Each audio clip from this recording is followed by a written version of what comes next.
Bringing our chief investigative correspondent, Pierre Thomas. Pierre, I understand you have some new info on the suspect now? I do, and I want to be very precise, Diane. I'm just going to read this new statement from the FBI. This is the most update and detailed information we have from an official source. It says, quote, today at approximately 3:15 a.m., an individual drove a pickup truck into a crowd of people on Bourbon Street in New Orleans, killing at least 10 and injuring dozens of others. After hitting the crowd, he exited the vehicle and fired upon local law enforcement. Law enforcement returned fire and the suspect was pronounced dead at the scene. 2 law enforcement officials were injured and transported to the hospital. Now we have new information on the suspect. The suspect has been identified as 42-year-old Shamsud Din Jabbar, a U.S. citizen from Texas.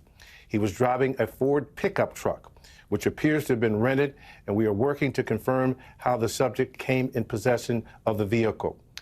Now, this is a key new detail.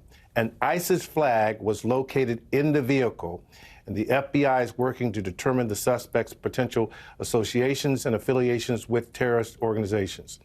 It also goes on to talk about weapons and a potential ID located inside the subject's vehicle as well.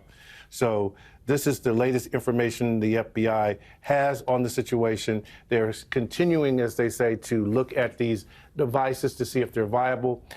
They make it clear again that the FBI is the lead investigation, but clearly this new information identifying the suspect, giving his age as 42, a U.S. citizen from the state of Texas, and they also believe that he had an ISIS flag in the vehicle, which raises all kinds of concerns about was he inspired by the organization online or somehow directly connected to that particular terrorism organization. And let's bring that question to ABC News contributor, former FBI agent Brad Garrett. Brad, how do you go about figuring that part out now? If this guy, assuming that flag signifies what we think it does, right?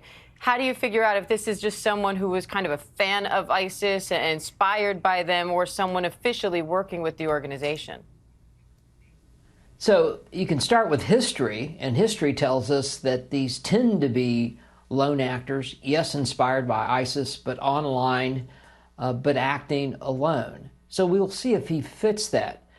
Whether he fits it or not, Diane, you still have to figure out who helped him directly or indirectly. For example, did he know how to build IEDs? Probably not. Did ISIS teach him through videos that you can go online to their sites and actually learn how to build IEDs?